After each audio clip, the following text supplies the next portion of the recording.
So this video is different to how I normally make a video because Dehancer reached out to me to ask to talk about their software in exchange for me getting a free license for it, and also you will get a 10% off affiliate link, so I will get a commission in return of that with no extra cost to you. So let's talk about how to actually use Dehancer. So I'm doing it in Davinci Resolve, so let me just add a normal corrector. Add that onto the original clip. This is from the video why do I create. So the actual grade I would normally use is there, which I did myself. So let me just put a Dehancer thing on it. So it just created its own node. Let me just delete that one and add this one to it. But there's a white bar, which I found out that you need to go into preferences on Davinci Resolve, go to memory and GPU and see where it says CUDA, change that to OpenCL, so then you're actually able to edit. So let's just save that. Now I need to reopen Davinci Resolve, and now when I open Davinci Resolve it will actually show me what I meant to see, as it's in the source Rec 709. And I've took off the conversion, which I would normally use, the colour space transform on DaVinci, because I found out Dehancer has its own tool. So all I need to do is film, well, choose a camera, which I set the brand and what camera I use to shoot it. So I use my A7 IV, and then I S-Log Gamut Cine. So this is what, it's got all different exposure comp and everything as well. But now, let's look at the main selling point of Dehancer, the film emulation. So you can go through and find all different film stocks. You can even make it, see it less or see it more. I'm going to re-edit this video to then use Dehancers and colours and their film emulation and compare the difference between my actual video with my own colour grading and the Dehancer one. So let's do that now. Another thing though in the future is that I've just got a film camera. So in the future I do want to try and compare film stocks on Dehancer to an actual being used as a film camera, but at the moment I'm broke and cannot afford that. But let's go with the film I'm shooting at the moment, which is the Kodak Color Plus 2000. This looks quite warm in the little screen, but I can either push or pull that more, but I like the warm tone on this, so I'm going to keep that there. But let's try and see what it looks like with the different exposure comp. So I can make it lighter or darker. Let's make it a little lighter there. The film grain is obviously the amount of grain which will be let in through the film. So let's just try this one. So yeah, this is just to add noise. Let's just add a little bit of noise, not too much. I want to try and make it all look cohesive. I am going to use the same film stock.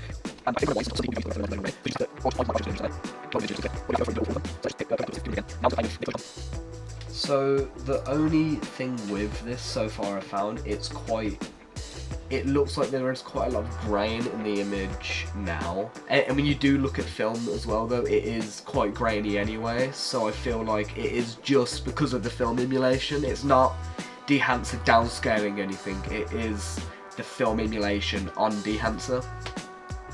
I still need to get better at colour grading, and using this is probably going to massively help still. So far I'm finding Dehancer really easy to use, so I don't think it'll be a problem for anyone.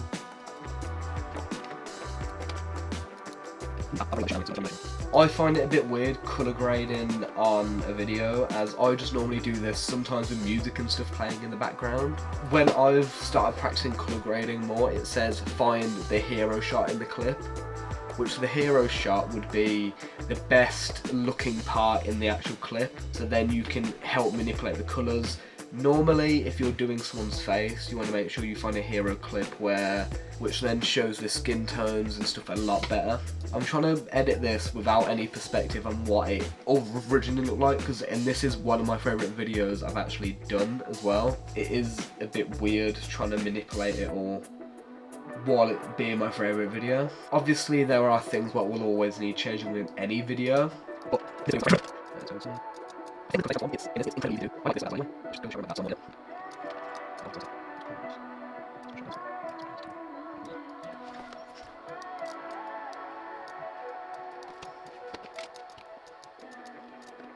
think with the next video I do, I'm going to try using this film stock, as it does look really nice when I've been editing. But right now I've currently got the Kodak Color Plus, so I just want to try that out for now, see what it looks like in this video, because I do want to try a lot of different film as well, but I am a poor uni student, so so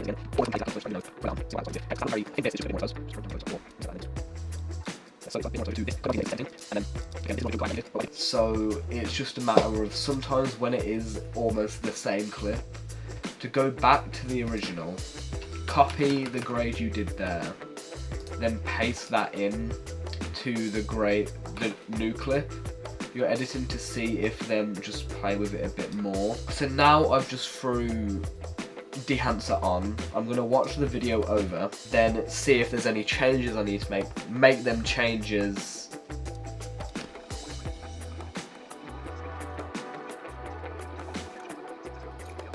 So I've just watched it through, and I feel like there is slight alterations I need to some clips, but not all of them. I think a lot of them are actually really well. So once I do these alterations now, I will pull both video clips up and compare them both.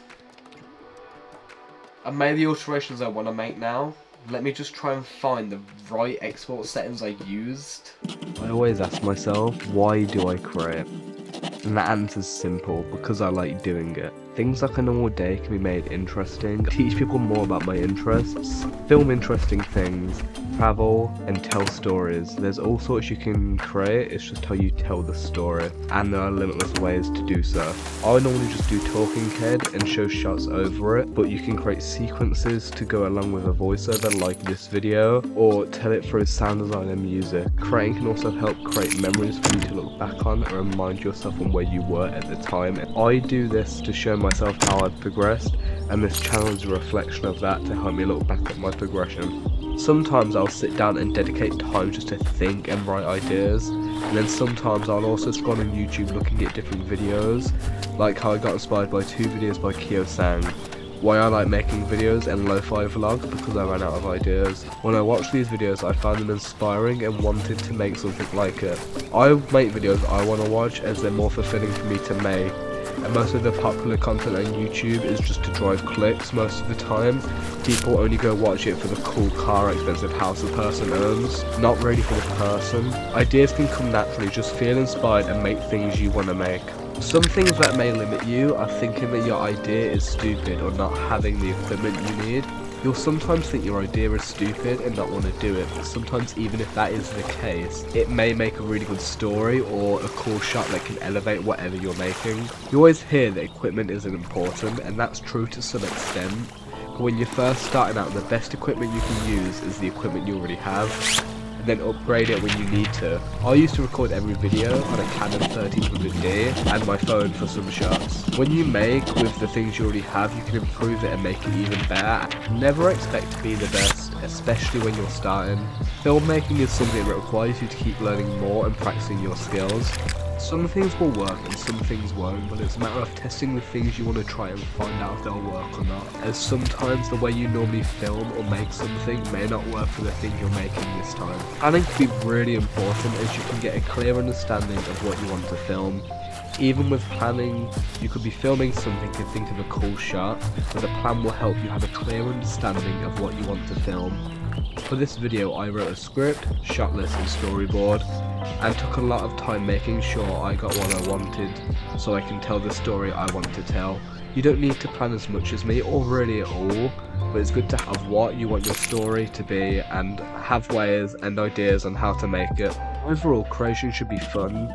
Make whatever you want to make, just be creative. Overall, I do think that Dehancer is an amazing tool. I just need to get used to more how to use it in different things like that. So there will probably be videos in the future on how I will use Dehancer.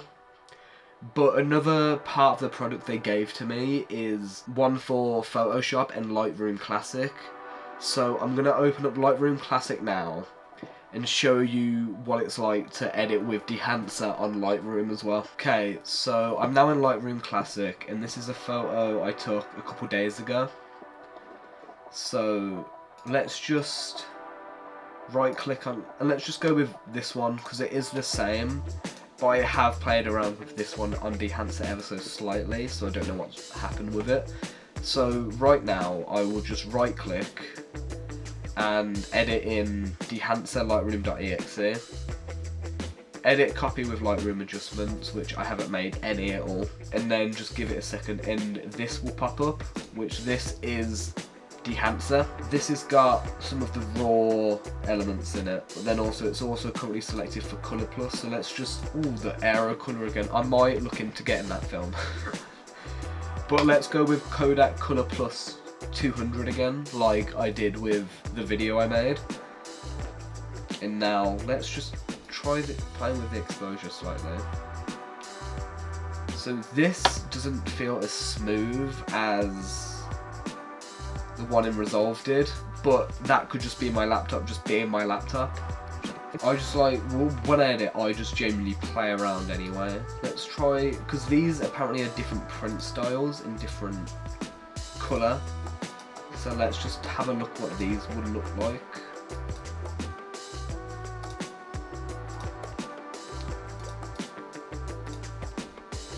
This is just all personal preference. I personally like, I think, the Kodak 2383 print film more than any other here. And this is what it will look like. This is all I'm going to play around with on this section, as I prefer editing video than photo, so I feel like I can talk about that a lot more. But please also let me know what other film stocks I should try when I am shooting film or editing things in Dehancer, as I won't always use Dehancer, but with some things I feel like it will be good for me to try when editing different videos, as I want to get a different look, as even with different cameras as well. I'm trying to make my content have different vibes and stuff to it, see what works best. I feel like Dehancer is an amazing tool anyone should try out. If you use my link down below, you'll get 10% off Dehancer, other than the iOS subscription, and also I will be getting a commission in return. I feel like Dehancer is an amazing tool so far, what I've tried with it. I am going to try it a lot more in the future and see how it works out as well. As I shoot more film as well, I'll have more of an eye on which film stocks look the best, or which film will look best for video and what film will look better for just photo.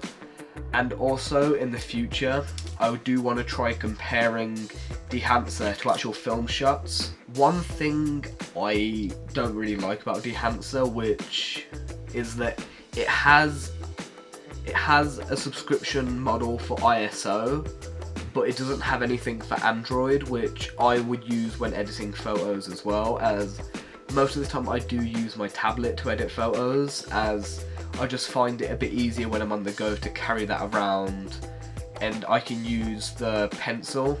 Well, I can use the pen what came with my tablet. Hopefully in the future they make one for Android, but other than that, I feel like Dehancer is an amazing tool to try out if you have the money to do so, as I feel like the film emulation is really good, but I can't say much as I've never shot film. When I have shot film, I'll give you a better understanding on how the film emulation actually looks, but when colour grading it seems really powerful.